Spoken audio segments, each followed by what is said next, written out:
मैंने पिता पर कुछ पंक्तियां लिखी। अमिताभ जी, ये हरिवंश राय बच्चन जी की स्मृति में कार्यक्रम है, इसलिए मैं कुछ पंक्तियां पिता पर पढ़ना चाहता हूं, सुनिएगा। माँ पर और पिता पर कुछ पंक्तियां आपके बीच निवेदित करता हूं। आप यहाँ जितने लोग बैठे हैं, मुझे नहीं मालूम कि किनकी माँ जीवित हैं और किन्होंने माँ को खो दिया, पर मेरा व्यक्तिगत मत यह है कि जिनकी माँ जीवित हैं, जिनके पिता जीवित हैं, वो दुनिया के सबसे संपन्न लोग हैं, वो दुनिया के सबसे अमीर लोग हैं, वो दुनिया के सबसे धनाढ्य लोग हैं। एक मिनट के लिए बचपन में लौटिएगा, याद कीजिएगा जब हम बहुत छोटे थे, माँ की गोद में थे, माँ का स्तनपान करते थे, तब माँ का एक स्तन मुंह में लेकर हमने उस माँ को दूसरे स्तन पर अपने छोटे छोटे पैरों से न जाने कितनी बार मारा, पर उस माँ ने हमें दूध पिलाना बंद नहीं किया। मित्रों, लात खाकर भोजन देने की शक्ति उस परमपिता परमेश्वर ने दुनिया में यदि किसी को दी है, वो सिर्फ माँ को दी है। माँ के अलावा ताकत किसी के पास नहीं है। मैं उस माँ की वंदना में खड़का पड़ता हूँ। याद कीजिएगा उन दिनों में जब हम चौके में, रसोई में बैठकर खाना खाया करते थे और माँ खाना बनाती थी, उस वक्त थाली पर बैठकर हमने जब भी इधर उधर देखा, वो माँ समझ गई और उसने नमक का डब्बा हमारी तरफ सरका दिया। हमारे बिना बोले को समझने वाली वो माँ, जब हम उसे खो देते हैं, वो माँ हमें बहुत याद आती है। वो माँ जो हमारे परीक्षा देते जाते वक्त दही की कटोरी लेकर शगुन बनकर आकर खड़ी हो जाती थी, उसे हम खो देते हैं। वो माँ हमें बहुत याद आती है। रमेश सोज की 4 पंक्तियां माननीय नेताजी यहाँ बैठे हैं, मैं पढ़ता हूँ, मुझे अच्छी लगती है कि बहुत रोते हैं लेकिन दामन हमारा नम नहीं होता, इन आंखों के बरसने का कोई मौसम नहीं होता, मैं अपने दुश्मनों के बीच भी महफूज रहता हूँ, मेरी माँ की दुआओं का खजाना है। स्वामीनाथ पांडे की 3 पंक्तियां सुनाता हूँ। स्वामीनाथ पांडे ने 3 पंक्तियों का उपन्यास लिखा। अमिताभ जी बैठे हैं, जया जी बैठी हैं। 3 पंक्तियों में पूरा उपन्यास लिख दिया। उसने लिखा, एक विधवा माँ थी, उसके 2 बेटे थे। एक बेटा नीचे वाले माले पर रहता था, दूसरा बेटा ऊपर वाले माले पर रहता था। विधवा माँ 15 दिन एक बेटे के यहाँ खाना खाती थी, विधवा माँ 15 दिन दूसरे बेटे के यहाँ खाना खाती थी।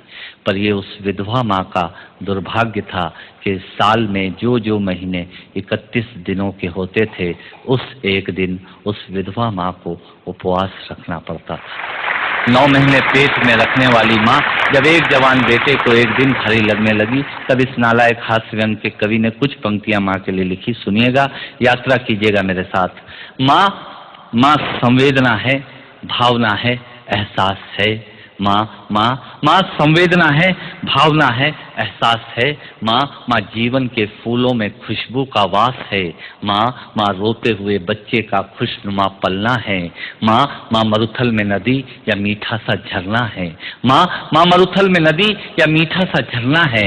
माँ लोरी है, गीत है, प्यारी सी थाप है।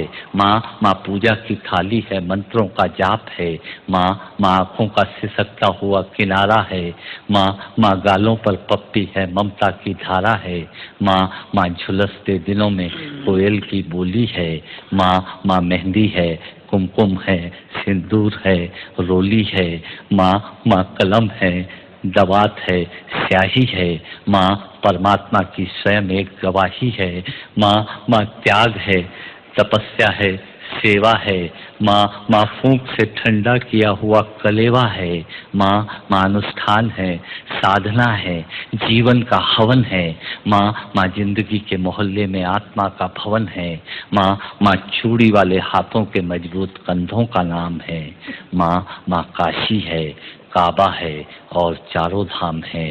माँ चिंता है, याद है, हिचकी है। माँ बच्चे की चोट पर सिसकी है। माँ चूल्हा, धुआं, रोटी और हाथों का छाला है। माँ जिंदगी की कड़वाहट में अमृत का प्याला है। माँ पृथ्वी है, जगत है, धूरी है। माँ बिना इस सृष्टि की कल्पना अधूरी है। तो माँ की ये कथा अनादि है, ये अध्याय नहीं है, और माँ का जीवन में कोई पर्याय नहीं, और माँ का जीवन में कोई पर्याय नहीं है। तो माँ का महत्व दुनिया में कम हो नहीं सकता, और माँ जैसा दुनिया में कुछ हो हो नहीं सकता, माँ जैसा दुनिया में कुछ हो नहीं सकता। तो मैं कविता की ये पंक्तियां माँ के नाम करता हूँ। मैं दुनिया की सब माताओं को प्रणाम करता हूँ। और कहा साहब के बिना पिता के माँ का अस्तित्व नहीं होता। किसी ने शेर कहा कि पक्के फल पेड़ों से रिश्ता तोड़ जाते हैं और अपाहिज बाप हो जाए तो बेटे छोड़ जाते हैं। पिता जब पुत्र को बाजार में ले जाता है और जेब में 50 रुपए होते हैं और बच्चा 200 रुपए के सामान को खरीदने की जिद करता है, उस वक्त एक पिता की विवशता और बच्चे की जिद, इसके बीच के एहसास में खड़े होकर पंक्तियां सुनिएगा, पिता क्या होता है। अमिताभ जी आपको समर्पित करता हूं। अमर सिंह जी बैठे हैं। पिता पिता जीवन है, संबल है, शक्ति है। पिता सृष्टि के निर्माण की अभिव्यक्ति है। पिता अंगुली पकड़े बच्चे का सहारा है। पिता कभी कुछ खट्टा कभी खारा है। पिता पिता पालन है, पोषण है, परिवार का अनुशासन है। पिता पिता धौंस से चलने वाला प्रेम का प्रशासन है। पिता पिता रोटी है, कपड़ा है, मकान है। पिता पिता छोटे से परिंदे का बड़ा आसमान है। पिता छोटे से परिंदे का बड़ा आसमान है। पिता पिता अप्रदर्शित अनंत प्यार है। पिता है तो बच्चों को इंतजार है। पिता से ही बच्चों के ढेर सारे सपने हैं। पिता है तो बाजार के सब खिलौने अपने हैं। पिता है तो बाजार के सब खिलौने अपने हैं। पिता से परिवार में प्रतिपल राग है। पिता से ही माँ की बिंदी और सुहाग है। पिता परमात्मा की जगत के प्रति आसक्ति है। पिता गृहस्थ आश्रम में उच्च स्थिति की भक्ति है। पिता अपनी इच्छाओं का हनन और परिवार की पूर्ति है। पिता पिता रक्त में दिए हुए संस्कारों की मूर्ति है। पिता पिता एक जीवन को जीवन का दान है। पिता पिता दुनिया दिखाने का एहसान है। पिता पिता सुरक्षा है अगर सिर पर हाथ है। पिता नहीं तो बचपन अनाथ है। पिता नहीं तो बचपन अनाथ है। पिता नहीं तो बचपन अनाथ है। तो पिता से बड़ा तुम अपना नाम करो। पिता का अपमान नहीं, उन पर अभिमान करो, क्योंकि माँ बाप की कमी को कोई पाट नहीं सकता और ईश्वर भी इनके आशीषों को काट नहीं सकता। और ईश्वर भी इनके आशीषों को काट नहीं सकता। विश्व में किसी भी देवता का स्थान दूजा है। माँ बाप की सेवा ही सबसे बड़ी पूजा है। विश्व में किसी भी तीर्थ की यात्राएं व्यर्थ हैं यदि बेटे के होते माँ बाप असमर्थ हैं। यदि बेटे के होते माँ बाप असमर्थ हैं।